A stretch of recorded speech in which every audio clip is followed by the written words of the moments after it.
Hai Dunsanak, selamat berpuasa dan subscribe Minang Jaksel ya.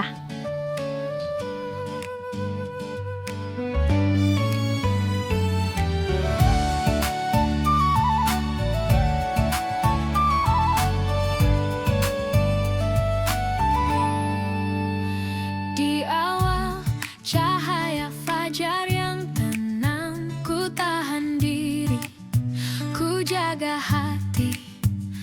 Ada janji suci dalam perjalanan, menguatkan jiwa, membersihkan nurani.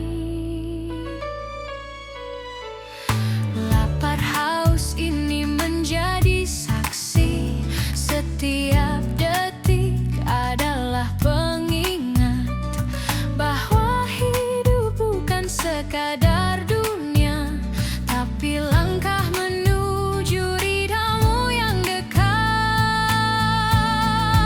Inilah jalan